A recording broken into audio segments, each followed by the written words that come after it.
to keep things moving. Welcome. My name's Demian. So I'm introducing myself because actually this is the clinical case conference series that I organize. This year, I'm a professor. And this year, I was thinking a little bit about some of the changes. So first of all, the change to grand rounds, moving from the 90 to the 60-minute format. And then also maybe something you're not all aware of is that we're also going to try having the trainee senior talks be much more focused, sort of as 20 or 30-minute sort of big idea talks or very focused talks. Am I loud enough? 15. Sorry, not a lot. So 20 minutes total, right? So 15 minutes. Okay, 15 minutes with questions. All right. Actually, this fits the TED Talk format quite well. I'll talk a little bit. I wanted to focus just a sort of a different way to think about cases, that just to challenge one of our assumptions about what to do with clinical data and how we sort of add, I would say, needless complexity sometimes to our cases. I think in the service of better understanding or in the service of science, but in a way I think that can be potentially problematic. And I'll give you an example of how I think this concept of mental disorder or mental illness actually adds some needless, what I would call ad hoc hypotheses that are potentially problematic. And I'll give you some examples why. But the meta commentary here is sort of simplicity is the theme here, right? Avoiding needless complexity. But the meta commentary here is what's a simple and effective way to present a topic to an audience in a short period of time. So I gave myself a little bit of a tall order here. So I'm going to try to sort of do two different things. One, I'm going to just talk very briefly about sort of, this is drawn a little bit from sort of literature on large group teaching, but it's also just probably, hopefully you'll agree with me on sort of the typical cadence of an academic presentation. So grand rounds would be a good example of this. Many didactics in the trainee didactic series would be examples of this. And I just want to illustrate how the TED Talks, it's not just that they're short, but they explicitly talk about this big idea or the one great idea sort of framework, which is a little bit different way to organize the talk. So I'm going to give this sort of commentary on simplicity in psychiatry. I'm going to try to present it in both formats. And just so you can think a little bit about which was more effective for you, what were the pros and cons of each format. And then maybe, this is more for discussion, I think. Maybe we can think at the end, just thinking about, whenever you shorten a presentation time, what does that do to sort of an academic format or a presentation format? What are the pros and cons of that? How might you think differently about an audience if you only have 15 minutes? Right? Very different than 90 minutes, which has been the traditional grand rounds format for a couple of years now. In a sense, 90 minutes kind of frees you to kind of meander around a lot, which is good and bad. So I'm going to start. This is a quote that a trainee gave directly to me, I believe. I'm the medical director of the Early Psychosis Clinic, and so we like to think of ourselves as providing cutting-edge, sort of scientifically sound care for a high-needs population. And so the trainees, I think, a subset, but many of them are very excited to do this, and so they will ask to choose their elective for this. And at the end of the elective, this trainee told me something very interesting that stuck with me. And she said, I thought I was going to learn cutting-edge pharmacology here. But actually, all we did is prescribe Abilify 5 milligrams, right? And that one really stuck with me because it really made me think, what was the trainee expecting my expertise to be? Right? What was the expectation? And maybe it was actually that expectation of expertise was a little bit problematic, defining expertise by complexity. Right? So I'm going to come back to this theme in a couple of different ways. And so let's talk just a little bit about. I have to put the syllabus up now for CEU purposes. So there it is. Let's talk a little bit now about just thinking briefly about academic presentations, because we're used to these, right? So we're used to it, and I would call the academic presentation is kind of an academic argument. It doesn't have to be your own data, but of course, if you're a researcher, you're often presenting an argument with your own data. So you're giving a conclusion that you've come to based upon the data that you've gathered. So we typically start with learning objectives. I think that's probably a best practice. Right? If you think about an academic presentation, we would say you should start with learning objectives and kind of reverse engineer. I think in an academic presentation, the speaker kind of does engage with the audience, but sometimes engages with the data as much as they engage with the audience. This can be a problem for data-heavy slides. You're probably used to this. People put up like a gel or something with a bunch of categories or something. They kind of talk to their slide because they've seen it 1,000 times. But there's this kind of back and forth that if it works well, I think they're kind of sharing the slide with you. So the slides should be supporting your learning objectives, and this is what I mean by sharing the slides with you. I think done well, academic arguments kind of, they invite your audience to pour over your slides with you as a guide. I want to show you what we found, I want you to look at it for yourself, and I want you to think about what it means. Here's what I think it means. It's this kind of our argument framework. And then in general, we talk for a while in an academic setting. I would say 20 is on the short side. I'm going to try to pull off 25, because that leaves me with some time to do a brief TED Talk style. Typically, for whatever reason, we've happened upon 45 to 50 minutes because that's most of an hour. So that's probably more practical than anything else. I always think when I'm in charge of didactics, is that the right amount? I'm not convinced, but it is a practical amount. I think the one big idea or TED Talk format, it takes a little bit of a different approach to presentation. It pretty much starts with a story. It doesn't really start with learning objectives. Maybe the one idea is the objective or it's something, but it's more something I want to share with you, so I'm going to share with you a story. And if it's not a story from your own experience, it's kind of a documentary kind of a story, where you're sort of sharing somebody else's story. Typically, if you watch the shorter the presentation, the TED Talk exemplifies this.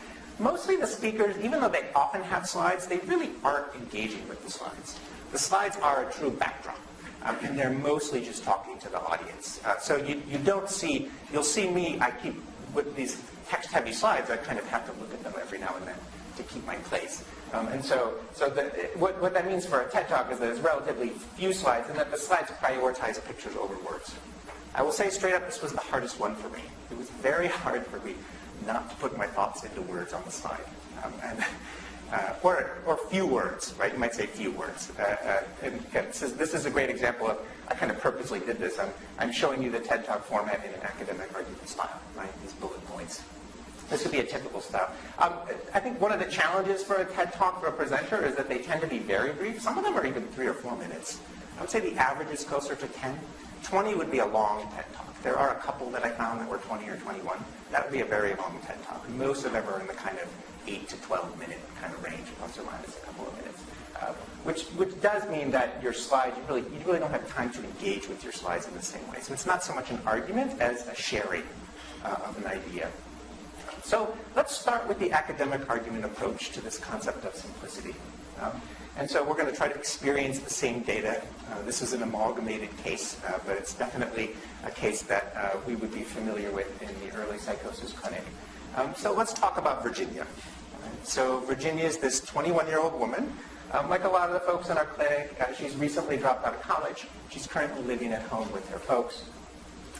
She's brought into you by her family, encouraged by her therapist for essentially spending more time online looking for what she calls breadcrumbs. Right? And breadcrumbs come from this person called QAnon, who is leaving sort of secret sort of code messages for the people who are waiting for the storm. Right? So if you're familiar with Q, this is a meme that's very popular right now.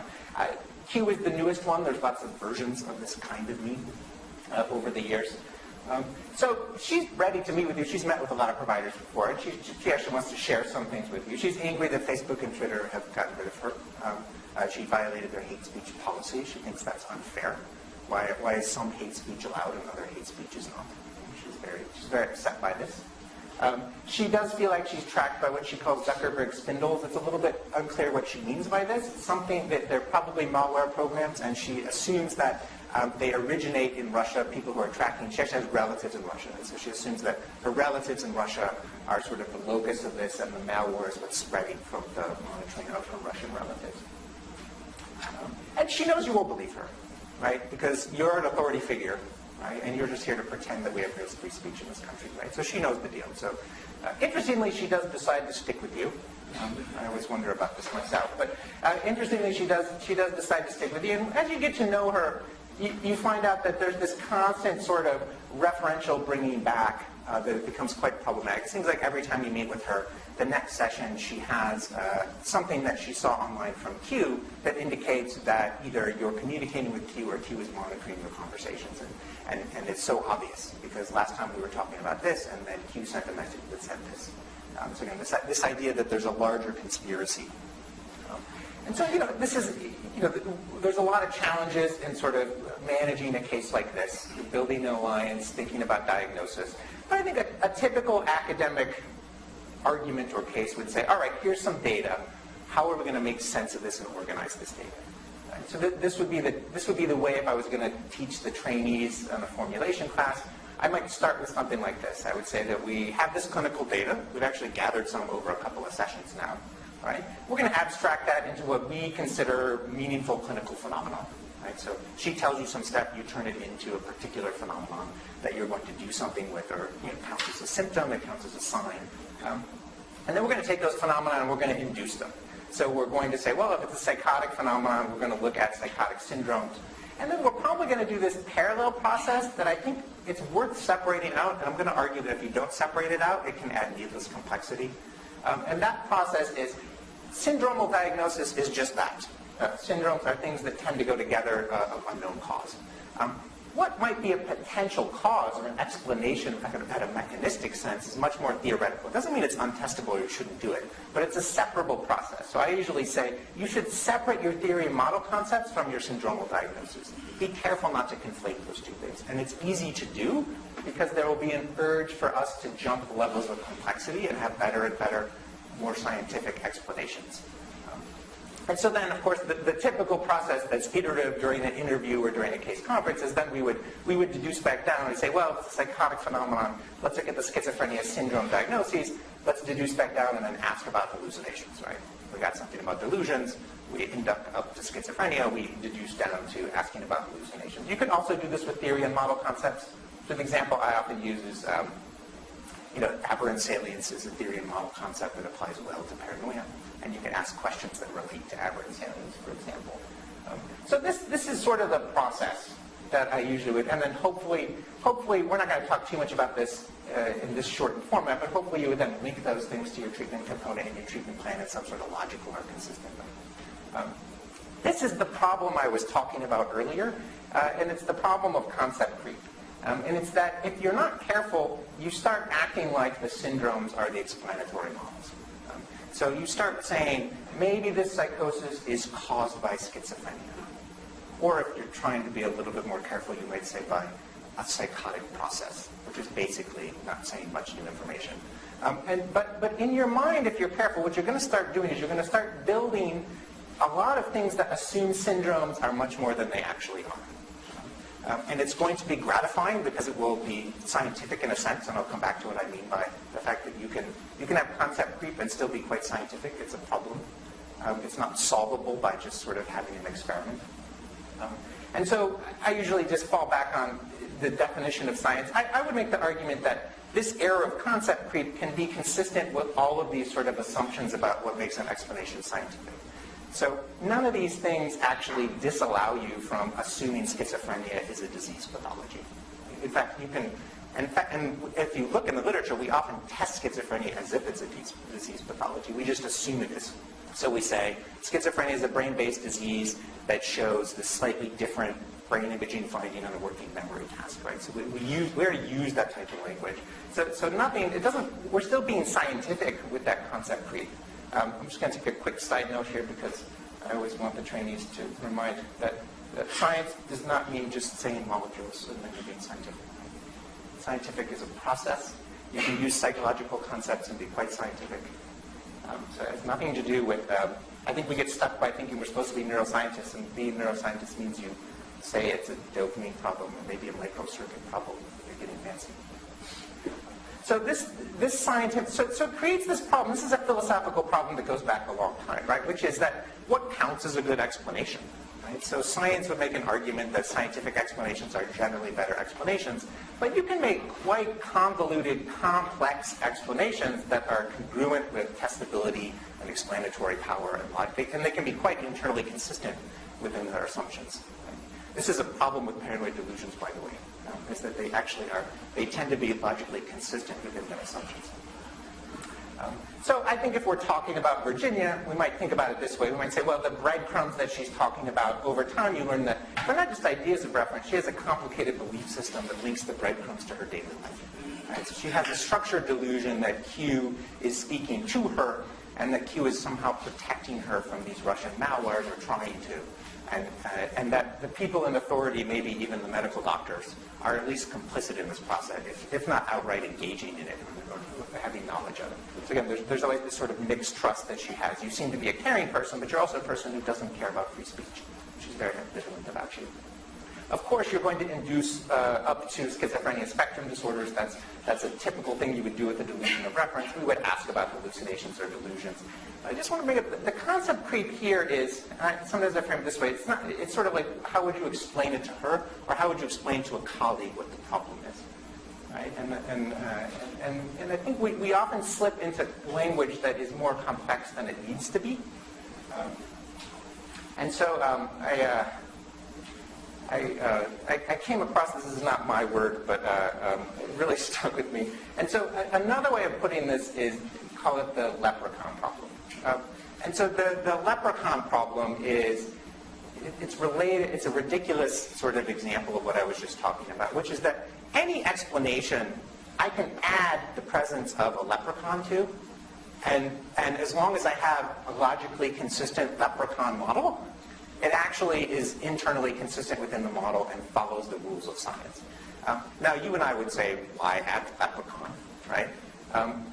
What it requires me to do is what are a bunch of called ad hoc hypotheses, which is that assumptions about how leprechauns work, that as long as they're potentially testable assumptions about how leprechauns work, it's technically a scientific explanation.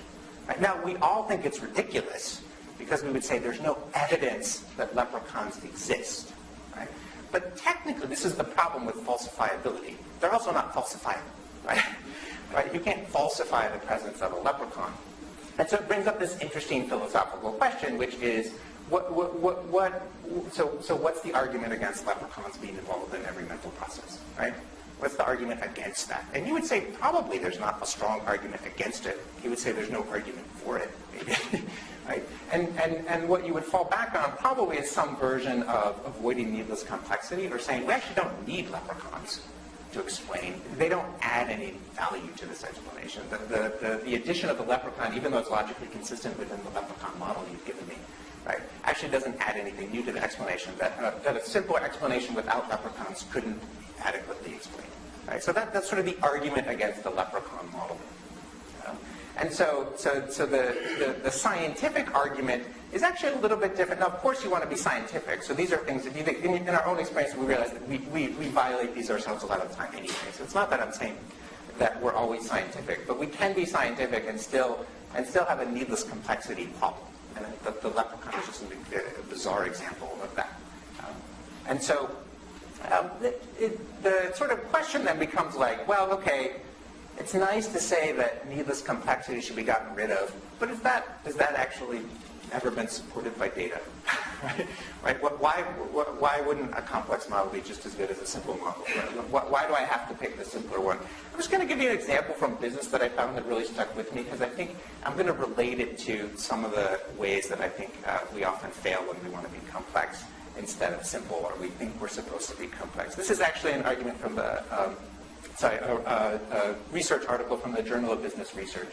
There was this special issue, and the issue was just all about prediction models. So a typical prediction model would be advertiser X, pays X amount of money to do an ad campaign and wants to know, does that lead to more sales? Right? That's a prediction model, and the forecasters would hire a consultant who would say, if you target this demographic and you saturate social media, then we think that our model predicts a 2% increase in sales with the X, right? This is a prediction model. But I think they map onto medicine quite well. A lot of what we're making are prediction models. If you follow this treatment plan, X is likely to happen. If I give you this diagnosis, Y is likely to happen, et cetera, et cetera. We sort of do prediction models. I like their definition of simple forecasting. I'm going to come back to it. All it is processes that the forecast users say they understand. So I like this definition. I think it's a very practical one. So, and of course, you can imagine that a lot of forecast users, so forecast user in the ad campaign example would be the product manufacturer or some team on the product manufacturers. The forecasters could sell them a model that they don't quite understand, or they could sell them a model that they understand. And so simple just means that the people buying the model understand it. Interestingly, the complex models never outperform simple models. And on average, the simple models won most of the time. So just interesting, just by that simple definition, which is just if the forecast user understands your forecasting model, if they say they do, that model will outperform ones where they don't understand it. Right? Interesting. So it brings up the interesting question then, why are there so many complex models that advertisers keep paying for? Right? And so the journal article has a couple of hypotheses about this. One that stuck with me because I think it applies to medicine is this sort of ad hoc hypothesis problem, or sort of adding a hypothesis problem, which is that I think we like explanations that add an underlying layer that we didn't quite understand. Right? We like, so this is an ad hoc hypothesis, right? So the ad hoc hypothesis is maybe the stuff that's easy to understand is on the surface, but we're searching for the deeper layer that's just a little bit harder to understand. Right? I think we're all familiar with arguments like this in psychiatry, right?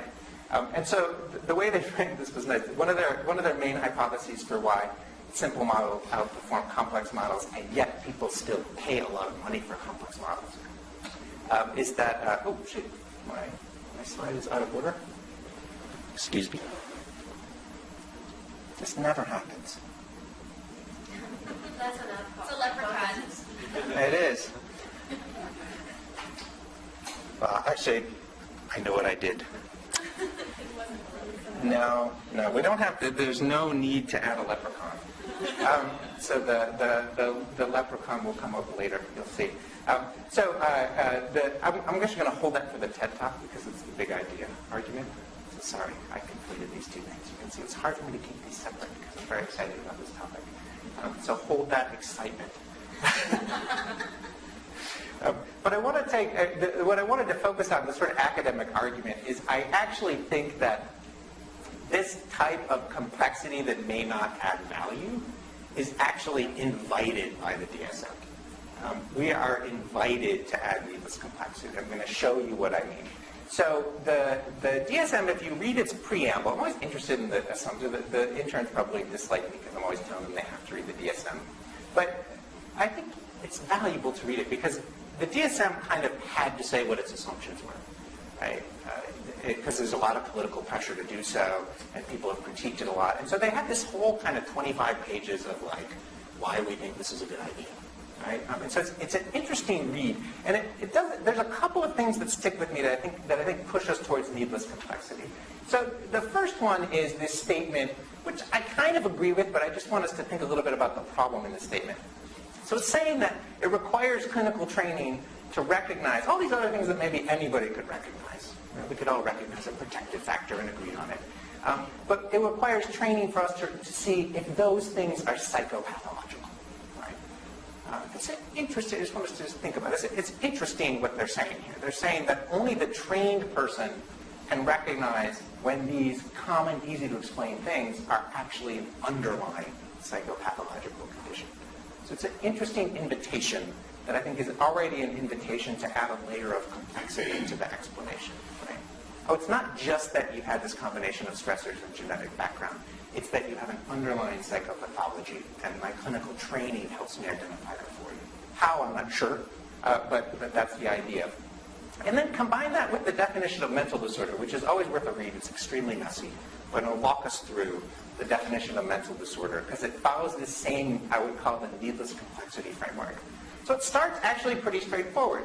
It just says it's a syndrome characterized by disturbance in cognition, emotion, regulation, or behavior. I think we probably all, in fact, probably most people in the country would agree with this general state. They would say that nobody's saying that there aren't mental illnesses in this sense, right? Most people would agree that there are disturbances in thinking and behavior and emotion regulation. Right? We would all experience them in our day-to-day lives. We would all see them. We would recognize that there's a continuum and that some are really bad and some aren't. But then it adds this similar thing to the psychiatrist invitation, And it says, well, these aren't just syndromes characterized by this. These are syndromes that reflect a dysfunction in the psychological, biological, or developmental processes underlying mental functioning. So already, I've added an interesting layer of complexities. I've already now postulated two syndromes. There's one syndrome that is just this, right? But that's not a mental disorder. The mental disorder is the syndrome that is this and reflects an underlying dysfunction. That's actually quite a powerful new hypothesis I've added to this syndrome that requires extra explanatory data to justify, right? You don't need to add this to treat or diagnose mental disorders in the world, right? But we add this. It's interesting. And then similarly, this is why it's a messy definition. It's an interesting definition because it says what it is and then it says what it is not in the definition, which is actually not a definition, but it goes out of its way. So you can see the political dimension here. So it says it's not an expectable or culturally approved response to a common stressor. It's not a mental disorder. Even if it's a syndrome characterized by behavioral disturbance, it's not a mental disorder if it's this. And if it's socially deviant behavior, the deviance has to come from dysfunction in the individual. Right? So I want you to think about the QAnon person again. Right? Right? The dysfunction has to be in the individual. Is the Q dysfunction in the individual? It's an interesting sort of question, right? So put this together with sort of our conceptualization based upon Virginia's data. Right? So I think those two things are an invitation to concept creep schizophrenia from a syndrome to an explanatory model. Because so if my job with clinical training is to identify what mental disorders are, and I'm distinguishing a mental disorder from a syndrome that causes disturbance by the presence of an underlying pathological mechanism, then I'm actually creeping schizophrenia into an explanatory theory, right? I'm presuming that there is an underlying pathology that makes it different than just a syndrome that doesn't reflect underlying pathology. So I think it's an invitation for us to add needless complexity to our stories of our patients. And I think one of the best arguments against this that I've read, and I would encourage you to read this article, is this idea, if those things are true about a mental disorder, then the assumption actually is that there's an optimal brain function. Otherwise, how could you measure underlying pathology, right? So the assumption in the fact that there are syndromes that don't have underlying pathology is that there are syndromes that have behavioral problems but still have optimal brain function. And then there are syndromes that have behavioral problems but have dysfunctional brain function. And it hinges on the idea that there's an optimal brain, right? Which is actually, there's really no evidence to support this. So we assume that disorder-relevant phenotypes are breakdowns from normal brain function. In fact, most of our studies of imaging do this. What's a healthy control do when it looks at a picture? What does a person with schizophrenia do when it looks at a picture? The assumption is that what you do when you look at a picture with schizophrenia is get away from optimal brain function, right? You're not optimally looking at that picture. And so I think they make a pretty strong argument that's evolutionary argument that there's really no universally optimal profile of brain function, right? And it's problematic to assume there is and make that a definition of pathology. And in fact, you would argue that evolution would actually support a staggering diversity of brain function. In fact, it should. Right? So there should not be a single optimal brain function. That would be a terrible evolutionary strategy. Right? It would be extremely non-adaptive in a changing landscape. They give a lot of examples from nature of animals that actually have within their populations very different ways of interacting with the world. And yet it would be hard to call one subset of the animals dysfunctional and the other subset the optimal function. So I just think that this is a great example of how needless complexity can get us. And I want to sort of end my data part with this slide. So you often hear things like people with depression have smaller orbital frontal cortex. That's technically true, but look at the overlap, right?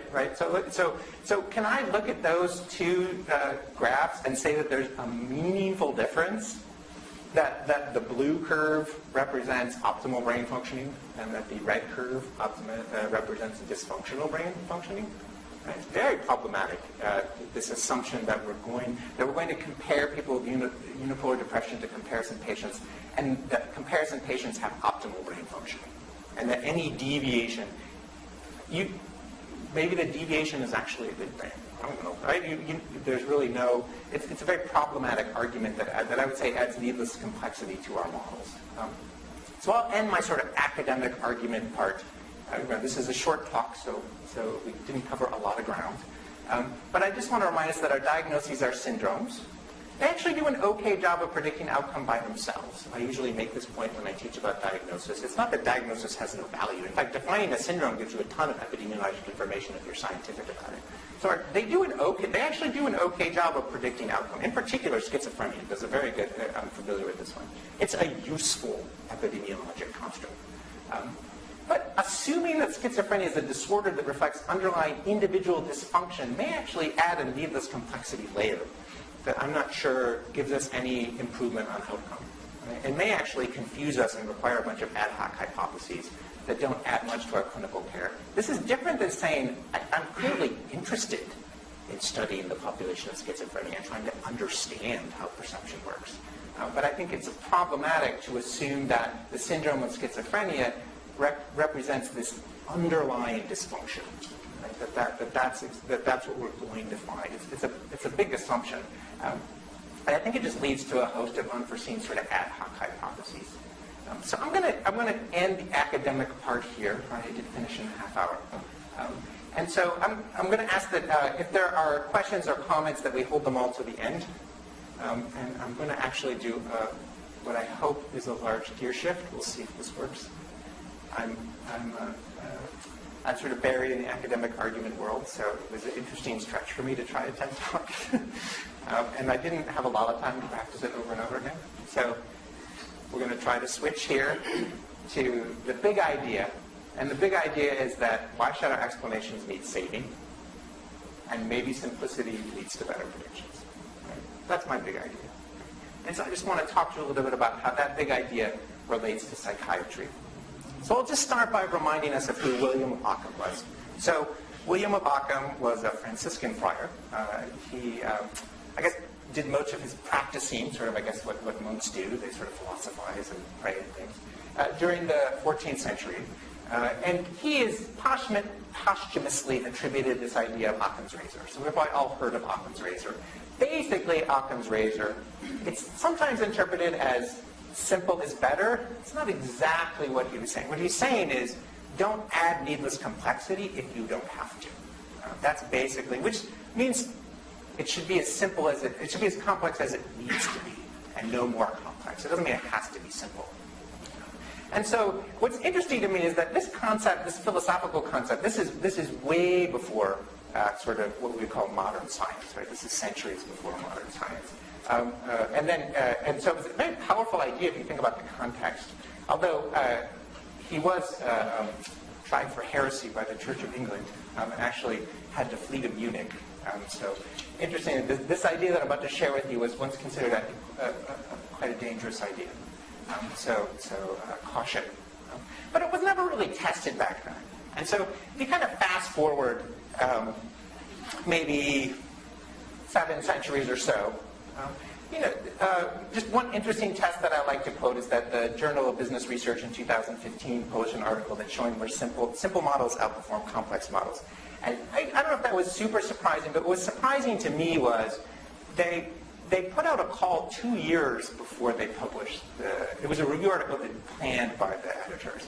And they asked for any article that anybody could find that would prove that their complex model was better than a simple model that was predicting the same outcome. And they got no responses. So nobody was willing to send in a paper that they thought showed complex models were better than simple models. And so with that in mind, it was interesting to them, which was, well, why then would the complex models stick around? And this was one of their hypotheses that really stuck with me. And I really worry about this, right? I worry about this. And I think it relates a little bit to just what we all aspire to be. We all aspire to be people who understand how the world works in a special way, that we're sort of learning as we go, and that this learning sort of builds and builds, and that it's much more complex. And maybe as somebody who hasn't learned all this, it actually is hard to explain. It's very complex. Like, I'm sorry, I can't teach you what I know quickly. And this was what I was picturing the forecaster's clients doing, right? Is they're sort of saying something like, right, that because there's math involved here, right? This person's drawing me a graph of what this model's supposed to do, then it must be a good model, right? Even if they have no idea, what are the axes there, right? Right? Even if they have no idea. And I want to share with you my fear for psychiatry. This is my fear.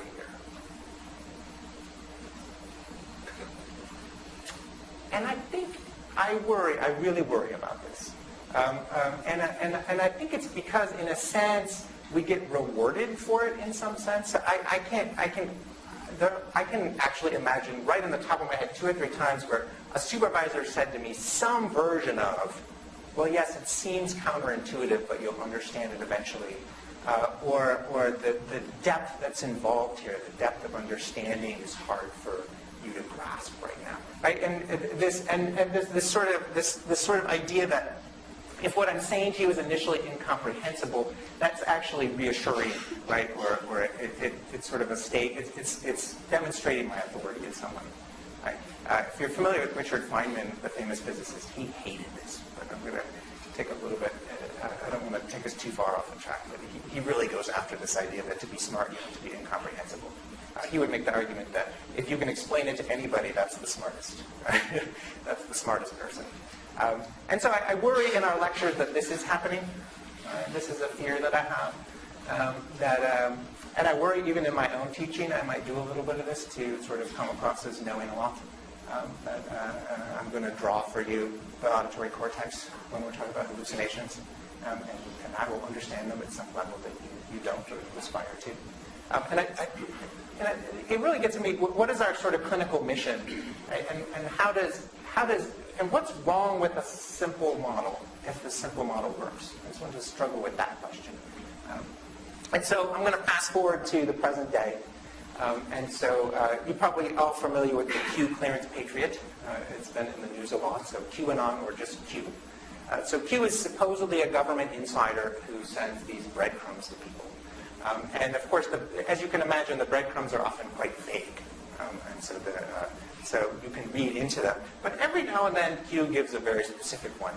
And so this one I was interested to read about. So actually, I didn't know this, but almost a year ago, Q actually led a very specific breadcrumb.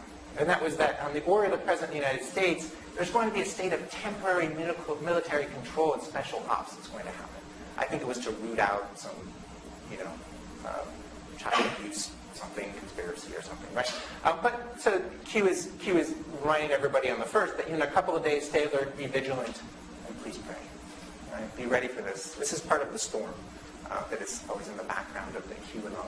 Of course, this didn't happen, at least not in an easy-to-measure way. I think most of us would agree that there was no special ops military takeover last November. But do you think that the people who follow Q feel like Q now is not worth listening to? Why not? It could have happened, we just didn't know about it. So you've just done what's called a saving hypothesis, right? Right? And these are what drive paranoid conspiracies, right? So in a sense, because you could, this is similar to, remember the leprechaun problem we talked about earlier? Well, this is supposed to be a TED Talk mode, and I'm referencing the previous one. It's this idea that you can always add a new hypothesis that could be true, that would post hoc explain data that violates some sort of model. Right? And so it's again, and science has a hard time protecting against this because it could be true that it happened and we don't know. There's no logical reason that can't be true. In fact, there are historical examples of coups that happened very subtly in countries, right? And they weren't initially known, and there were deep states and all these kinds of things. And so I think that's, it's just, I want to make that example that I think you've got to be careful with does your model require what I call a saving hypothesis? Right? Do you need to add further complexity to explain a poor prediction, right? So you can make an argument that was a really bad prediction, but I can always save it post hoc. Right? And so if we're going to talk about a patient, let's talk about our patient Virginia. Virginia would say, Facebook and Twitter banned me for sharing Q's truth. Right? Zuckerberg is even now tracking me. My family believes whatever the mainstream media tells them. Of course I'm going to protect my freedoms. What citizen wouldn't? Right? this is what Virginia tells you in your office. And you're still a little bit curious why she keeps coming to see you, but you have these kinds of conversations. And so I want us to take a step back, and this relates to my fear that we may be rewarded for incomprehensibility or adding complexity. And it has to do with the question, does Virginia have a mental disorder? Let's just struggle with that for a second.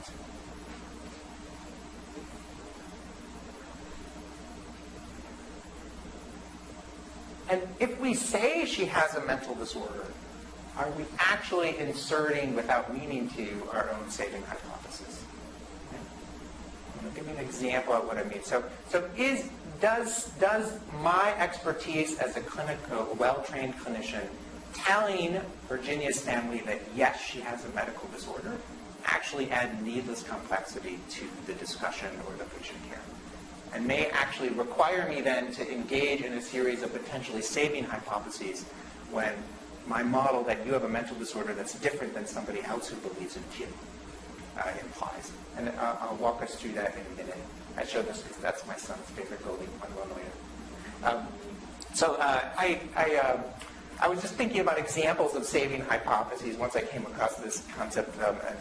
If you've read One Flew Over the Cuckoo's Nest, I think most people think about the scenes where where there's a lot of agitation and yelling, or they almost escape and they don't. But when I read it a second time recently, what I was struck by is it's this subtle commentary on mental health providers, right?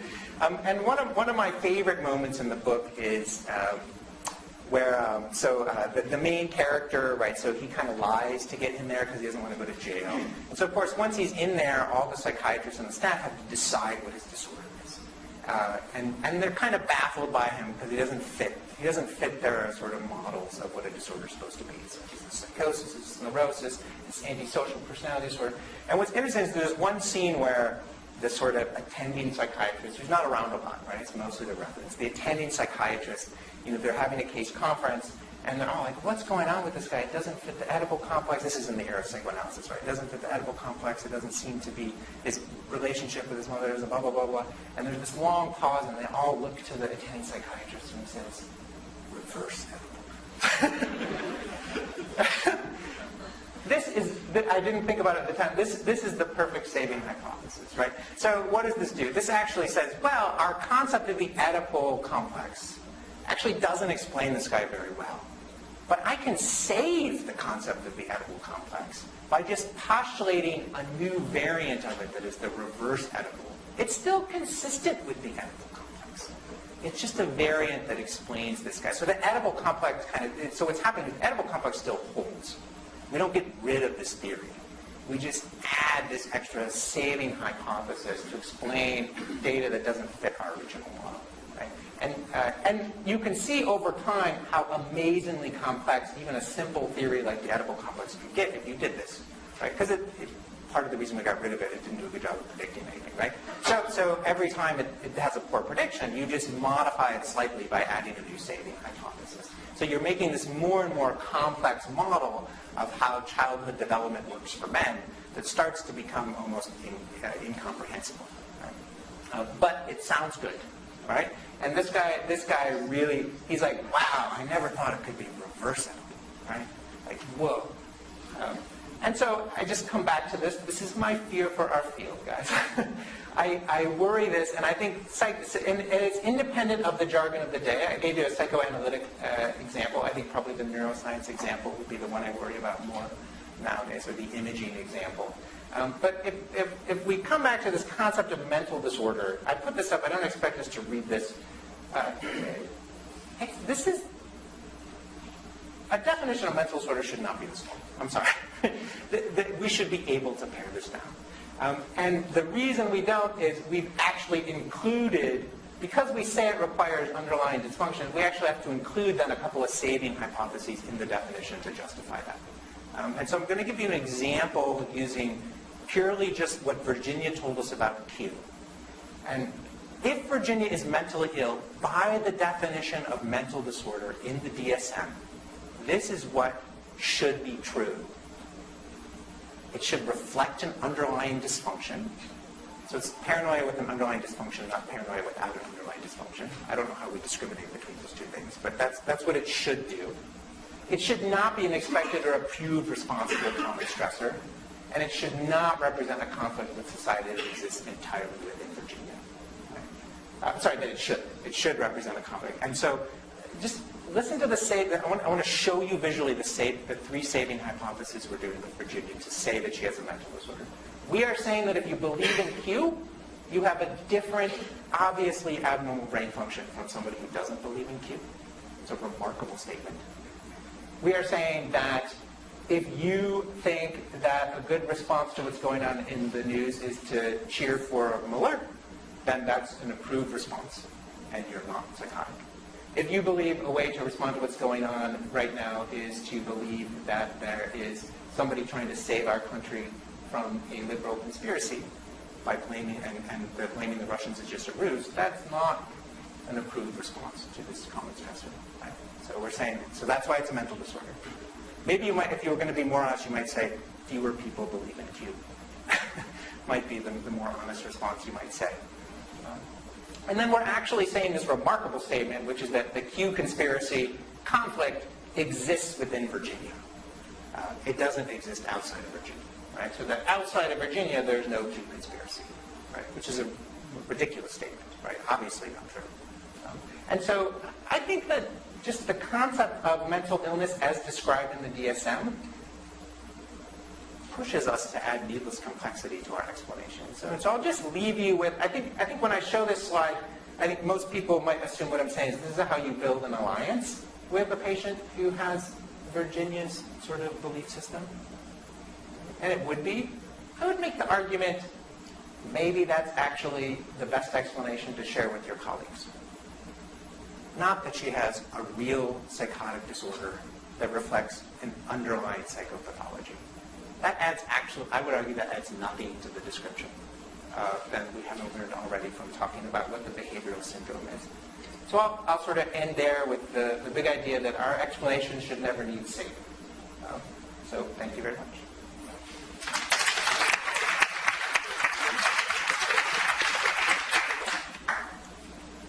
Whew. Okay.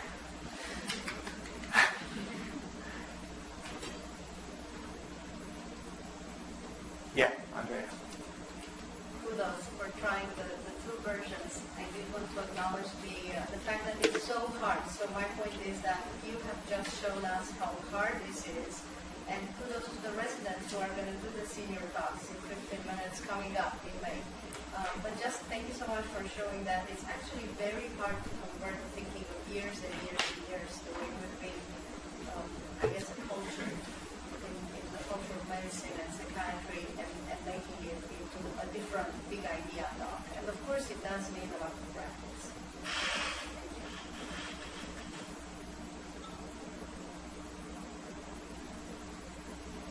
I actually appreciated having two different versions going over the same kind of ground of material. Actually, I found that actually more effective than either one alone for me. Well, yeah, but that was the meta commentary. So the part I was thinking I could, what if I just, because I am in a sense, I'm breaking the big idea into learning objectives, right? It's sort of the same big idea, right? It's just broken up into learning objectives in a slightly, and a little bit more focused on the actual data that supports my learning objectives. Yeah. I mean, one thing that's coming up for me from both versions, being able to observe both versions of this talk, the commentary at the beginning, is that, like, I think a lot of people who give grand rounds or people who do TED Talks don't understand that they're giving an argument. I think that's true, like, much of what we read including the leaders. People don't recognize that they're giving an argument or something. There's inherently, like, an opposite position of being taken.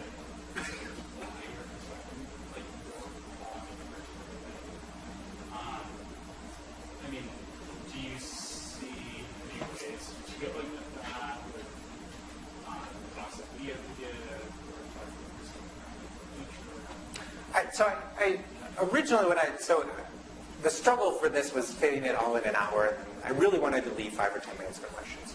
Because I think that's another problem that I see with a lot of lectures in general, that they go right up to the end, and they're not even done then. And they're like, oh wait, there's 3 more slides. But to address your point, I was going to talk a little bit more about principles of large group teaching, which I think is kind of in the background of this. I chose not to just for reasons of time. But the issue of sort of who is your audience, why is your audience coming here, what value are you adding to the audience, that's certainly an aspect of presentation that probably cuts across both these formats. And the idea that, I do agree with you. I think what I kind of wanted to show with DSM-2 is that there's a lot of assumptions that most people present, and they don't explicitly let you know that they're presenting them as arguments, right? And so I think that's a very important part of an academic presentation, is that you make explicit what your arguments are. But that's not. I guess the question of how to embed that would probably be just we were talking. We think a lot about just how do you just teach good teaching, right, in terms of the format. There's another hand over here. Eric. I was going to say, I appreciate the 2 formats in a compare and contrast. I think that if you actually zoom back to larger teaching principles, at the end of the day, you have your objectives and the strategy that you use to get the learners or the participants where you want them to be going by the end of your experience. That strategy should differ depending on what your objectives are, and it will vary. And I think that what this highlights is that the culture of presentations, whether it's defined by the amount of time that you have, or just the expectations of the audience, or just what's always been done, sometimes gets in the way of good teaching strategies. I said this a little bit. I really struggle with this idea because we kind of have to do it because it works, but we schedule our didactics hour by hour, and I just think it's problematic. Right? It's problematic because you're just enforcing this assumption that whatever you're teaching should last about 50 minutes, which is probably not valid. If you look at it, the different learning objectives should have not only different formats but also different lengths of time. Andrea, and then This is a question for the residents who are trying to learn more of the big idea format. Do you have any suggestions, or maybe could you present at some point on the large group teaching principles in one of those settings? Like, what do you think we should do to prepare for shorter presentations coming up? I have opinions of how I prepared for this. The short answer is I'm willing to be helpful. The longer answer is just in preparing this. You probably noticed that I still had a little bit of trouble with the TED Talk format. It's much more of a prepared format, the TED Talk format, which means literally, I'm used to just spending all my time making sure my slides are perfect. Right? So my preparation is like, the animation, and am I wording this correctly, which is very different. I think the TED Talk is much more just practicing the actual, how you're going to verbally communicate this. And so I would say that's probably a big difference right there. And it does mean, I would say it literally means speaking out loud. Maybe if you have a family member who's willing to listen to you, or just to a wall, right? Just literally talking out loud. And then trying to make an idea that you can come back to. Right? That was a little bit of a struggle here too. So that's why I got rid of. I was going to talk about overdeterminism and all these philosophies. I was like, no, let's just say saving hypotheses. Right? We shouldn't need to save our explanatory models with extra hypotheses. We shouldn't need to. And so that was hard. That took me a while to get to. My question kind of goes along with format of the talk, but also the subject matter of it. So I was wondering if you see the TED Talk format as, in a way, a simplification of the academic talk format, or if the idea really is to get the same information across in both. I think sometimes for academic formats, sometimes we include all those little details because we think that's what our audience wants to know, or we don't want to get caught with not having some detail of our methodology on a slide. Do you think that ultimately the goal is to kind of convey the same information, or that sometimes we need to have those details? It's a good. This is my opinion. I think there's I think a lot of times we think of our slides as the actual syllabus or readings. And we print them out and we give them to people. I think in that sense, probably more detail is better.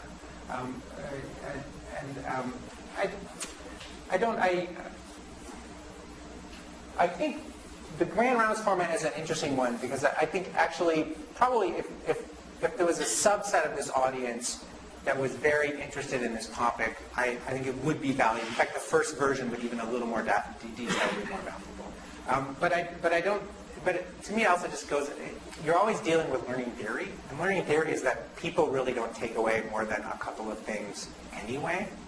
So no matter how much I put on there, unless it's the reader who already knows most of it and is picking out the stuff that they don't know yet or that's interesting to them, it's not going to be processed. So I would generally argue against more detail. And I really struggle with it. I think I put too much detail in my TED Talk slides, but I had a hard time not doing it because I wanted it to be. It was like if you read it later, you would understand the gist of it, right? Which is not. That's very much not a TED Talk, right? So you have to watch the TED Talk again. If I just gave you the 6 slides from somebody's TED Talk, it would not be particularly helpful to you. Yeah. Thank you very much for illustrating both of these things. And I found very interesting how much work the TED Talk is, I imagine, for anyone, and then you have to keep clarifying and simplifying the thing you want to say, the big idea.